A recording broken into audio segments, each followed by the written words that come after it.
Olá, hoje vamos refletir um pouquinho sobre essa frase famosa: conhece-te a ti mesmo. Uma rápida reflexão: a frase conhece-te a ti mesmo é considerada um dos aforismos mais famosos da história. Entende-se por aforismo todo pensamento transmitido em poucas palavras, isto é, de uma maneira muito breve. Essa expressão foi escrita no pórtico de entrada do templo do deus Apolo, em Delfos, na Grécia, no século IV a.C. De fato, a autoria dessa frase é desconhecida, mesmo sendo atribuída a algumas figuras gregas. Acredita-se que tenha se originado de um dito popular na Grécia. Seja como for, a sentença é compreendida como um oráculo de Apolo, sendo uma mensagem do Deus para todas as pessoas. Isso significa que a humanidade tem a tarefa de buscar o autoconhecimento. A partir disso, alcançarão também a verdade sobre o mundo. A pergunta principal, então, que todos precisam responder é: o que eu sou? Ou quem eu sou? Sem esse conhecimento, não há esperança de encontrar a felicidade real.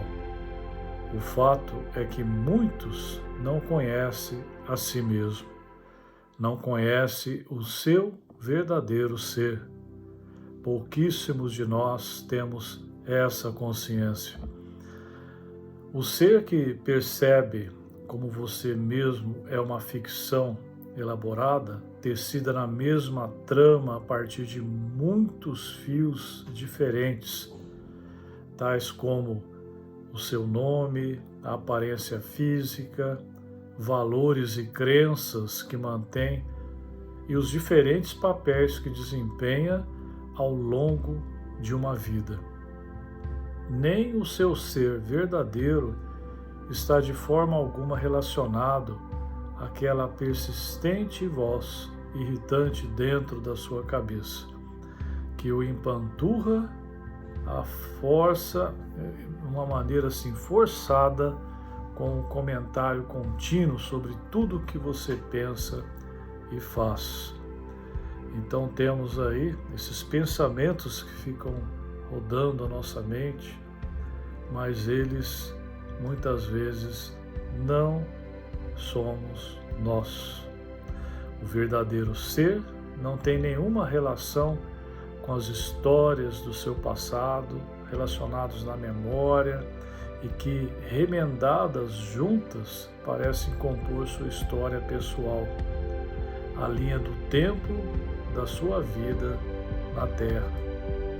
Nada disso é uma expressão da essência do seu ser. Nada disso é você. Esse ser impostor que vive em nós é o nosso ego. Por estar totalmente identificado com o ego e valorizar as dádivas fúteis que ele parece nos oferecer, continuamos ignorantes de nossa verdadeira identidade. Mas isso não significa que a nossa identidade não esteja lá. Esse ser, ele que é o nosso verdadeiro ser, ele não se perdeu, apesar de passarmos um grande tempo de nossa vida no mundo de um sonho e de ilusões. Seria impossível, pois Deus o criou e nós não temos poder de prevalecer sobre ele, sobre essa verdadeira identidade e desfazer essa criação de Deus. Mas nós conseguimos ignorar esse nosso verdadeiro ser. Olhamos uma miragem tão atraente que a valorizamos mais do que a realidade. São as miragens impostas pelo mundo das aparências, pelo mundo criado pelos egos, tudo uma mentira, e isso mascara e camufla o nosso verdadeiro ser. Em termos práticos, por que é tão importante conhecer a ti mesmo? Porque a menos que conheça a sua verdadeira natureza, quem e o que é, e viva a sua vida a partir desse conhecimento, a menos que se torne a fonte do próprio viver, encontrará somente dificuldades e sofrimento. Estaremos nadando contra a correnteza. Não acharemos satisfação, certamente não em qualquer sentido que seja realmente duradouro. E no final, esse ser egóico, no qual confiamos para nos guiar e mantermos a salvos, ele acaba morrendo. Será impossível alcançar então a felicidade real e permanente enquanto aceitarmos essa identidade falha e fugitiva como sendo nosso ser. Não se pode chegar à verdade partindo de uma falsa premissa. Nosso verdadeiro ser não tem nada a ver com a pessoa que pensamos que somos, a vida que imaginamos viver, ou as coisas às quais damos importância e pelas quais lutamos. O nosso verdadeiro ser habita fora do tempo e do espaço, independente da matéria. Ele é puro espírito, eterno, imutável, pacífico, alegre e completamente amoroso. Esse ser verdadeiro dentro de nós chama-se Cristo. Essa identidade reflete-se aqui no mundo em nosso desejo de nos unirmos em grupos. Deixamos temporariamente de lado nossas motivações individuais a serviço de um propósito comum. Queremos fazer parte de algo maior, quer seja um time esportivo, uma peça de teatro escolar, uma comunidade religiosa, uma marcha de protesto ou um movimento para mudar o mundo. Podemos ficar cativados pela estonteante gama de possibilidades apresentadas a nós pelo mundo, mas sempre somos atraídos para a união, para a unidade. Contudo, grupos do mundo quase sempre terminam espelhando o senso de separação e a competição resultante, que é a característica de todas as coisas deste mundo. A única coisa capaz de unir a todos sobre um propósito comum é a expiação, a resposta universal de Deus ao pecado imaginário da separação e as suas consequências. A expiação é a única necessidade nesse mundo que é universal. Quando falamos aí em pecado, muitas pessoas falam, nossa, mas que coisa mais antiquada era pecado. Mas pecado é um conceito muito interessante. Ele vem da palavra amartia, que significa errar o alvo. Então não tem nada a ver com aquele pensamento automático de alguma conotação sexual, por exemplo. Não. Nossa consciência, nossa verdadeira identidade, Cristo está nos mandando ir para esse lado. Mas o nosso ego quer ir para o outro. E seguimos esse outro porque queremos seguir a nós mesmos. E esse erro de rota é pecado, ou seja, erramos o alvo. Portanto, quando caímos em si, temos o despertar de nossa consciência, metanoia, nós então fazemos uma correção de rota, ou seja, eu estou indo numa rota errada, ou seja, chamada de pecado, e de repente caindo em si, né, eu volto a corrigir essa rota. Então essa correção de rota é o que chama conversão, como uma sinalização aí de trânsito, né? Então, por isso que essa palavra conversão, ou seja, uma correção de rota, eu estou no erro e acabo fazendo essa conversão quando eu tenho esse despertar espiritual. Então, essa identidade, essa verdadeira identidade que é Cristo, ela se manifesta. E aí vem o conceito de expiação, que eu disse. Afinal de contas, o que é isso, né? Expiação. Expiação significa fazer o que é necessário para trazer a reconciliação ou a reunião de duas partes que estão em desacordo. Envolve fazer reparações ou pagar uma compensação por uma transgressão, um erro ou então uma lesão. Está nivelando um desequilíbrio criado pelo erro. Então nós vamos consertar isso aí. Então, por exemplo, uma transgressão da lei precisa ser compensada, por exemplo, pagando uma multa ou cumprindo uma sentença de prisão.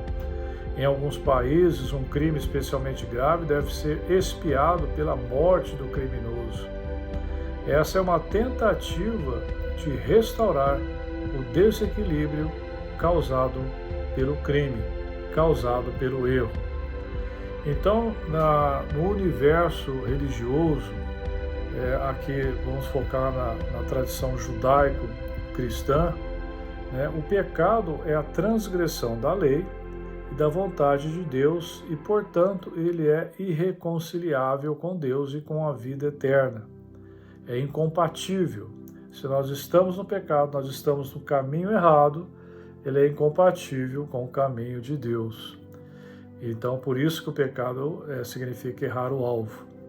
O bom relacionamento entre Deus e as pessoas foi severamente danificado quando elas o desobedeceram. O dano foi quase irreparável, afetando todas as gerações, incluindo você e eu. Então, a isso dá-se o nome da queda do homem. Então, o pecado se interpunha entre Deus e as pessoas, de modo que não podiam ter a íntima comunhão que tinham antes e que Deus tanto desejava. Então, quando vivemos em pecado, no erro, concordamos com isso e deixamos que esse erro nos domine. E ele torna uma parte de nossa vida. Se voluntariamente deixamos o pecado em nossas vidas, estamos condenados a ser destruídos, morrer junto com o pecado. Está lá em Romanos 8,13. Porque o salário do pecado é a morte. Romanos 6,23. Então essa não é apenas uma morte física, mas uma morte espiritual, de separação eterna de Deus em nosso espírito. Então, como era feita a expiação? No Antigo Testamento, chamado da Antiga Aliança, na realidade judaica, as pessoas podiam trazer um animal, como um cordeiro, ao templo para ser sacrificado. Então, o animal tinha que ser perfeito e sem defeito. A morte do animal, em seu lugar, expiava os pecados do povo, e eles foram perdoados. Então matava-se o cordeiro para poder pagar o pecado do povo. E aí está em Levítico 17:11. Porque a vida da carne está no sangue, pelo que vô-lo tenho dado sobre o altar, para fazer a expiação pelas vossas almas, porquanto é o sangue que fará expiação pela alma. Recomendo também a leitura de Levítico 16 e Hebreus capítulo 9, especialmente os versículos 18 a 22, sobre o dia da expiação e o sacrifício expiatório na antiga aliança. No entanto, o sangue dos animais era um sinal, mas não impedia as pessoas de transgredirem. A expiação, ela tinha que ser feita de novo, depois de novo. O pessoal caiu no pecado de novo, né? Está em Hebreus 10, de 1 a 4. Ou seja, a coisa não funcionava. E estava claro que algo precisava mudar. E a mudança veio através de Jesus, que era o Filho de Deus, mas se esvaziou e se tornou um ser humano com a mesma natureza humana que todos nós, significando que ele foi tentado em todos os pontos como nós somos. Ou seja, tentado para se desviar do caminho, para seguir a rota errada. Mas Jesus também nasceu do Espírito de Deus e esse Espírito o acompanhou por toda a vida, dando-lhe a vontade e a força para vencer a tentação, para que ele nunca pecasse. Está em Mateus 1, 18 a 22. No entanto, no final, Jesus, o único ser humano de toda a história que era completamente puro e sem pecado, foi crucificado como criminoso. Ao fazê-lo, ele tomou sobre si o castigo pelos pecados de todo o mundo, o Cordeiro de Deus sem defeito, o último sacrifício. Jesus se tornou a propiciação pelos nossos pecados, o que significa que a grande ira de Deus contra o pecado foi afastada de todos os que creem nele e deu-lhes o dom da vida eterna. Isso está lá desde o Antigo Testamento, Isaías 53, em João 3, em 1 João 2,2. Então é o mecanismo da teologia cristã, ou seja, como funciona. Então não podemos fazer nada de nós mesmos para merecer perdão e salvação, e a expiação pelo perdão é um dom gratuito, inteiramente por meio da graça, do amor e da longanimidade de Deus que devemos receber pela fé. E aí está em Romanos 6, 23, porque o salário do pecado é a morte, mas o dom gratuito de Deus é a vida eterna por Cristo Jesus nosso Senhor. Nunca poderemos entender o significado esmagador do dom da graça, que é a expiação. Mas mesmo para começar a entendê-lo, precisamos chegar a um profundo reconhecimento de si mesmo. A expiação nos deu a oportunidade de começar com uma lousa limpa, e o exemplo de Jesus e o Espírito Santo que ele nos deu, nos dão a possibilidade de vencer como ele venceu e herdar todas as coisas com ele. Apocalipse 21, 7. Mas o que é expiação, então, em termos práticos? É um plano de correção feito pelo Espírito Santo para desfazer o nosso ego e curar a nossa crença da separação, essa crença que nós achamos que estamos separados de Deus. Cada filho separado retornará à unidade pela expiação por meio do perdão completo. Na verdade, a separação entre nós e Deus jamais ocorreu. Tudo isso ocorreu somente em nossa mente, criada pelo ego, uma ilusão. Nós fomos tomados por uma ilusão de estarmos separados e distantes de Deus. Mas Deus nunca saiu de dentro de nós. A nossa verdadeira identidade, Cristo, mora dentro de nós. O reino de Deus está dentro de vós. Vós sois o templo do Espírito Santo. Quando temos a consciência disso, independente do lugar que estejamos, pode ter certeza que nós estamos em solo sagrado, nós estamos em terra santa, porque nosso corpo é o templo do Espírito Santo. O reino de Deus está dentro de nós. Por isso que o movimento da metanoia é o nosso retorno à casa do Pai, um retorno à nossa verdadeira identidade, que é Cristo. E nos lembramos de nossa verdadeira natureza como Cristo para restabelecermos esse ser maior com a nossa identidade primária, até mesmo neste mundo, para experienciarmos esse ser sem medo ou resistência, para reconhecermos a sua presença em todos, em última instância, retornarmos a Ele em unicidade e amor. O resultado desse aprendizado é um grau de felicidade e paz muito além da imaginação e que, de outra forma, permaneceria sempre fora de alcance. É um encontro do tesouro escondido, da pérola de grande valor, a nossa verdadeira identidade que mora dentro de nós. A felicidade verdadeira, a liberdade e a paz que excede todo o entendimento. Que Deus abençoe você com a graça desse entendimento, dessa compreensão e dessa vivência desse Cristo que está dentro de você, está dentro de mim. Um grande abraço no coração.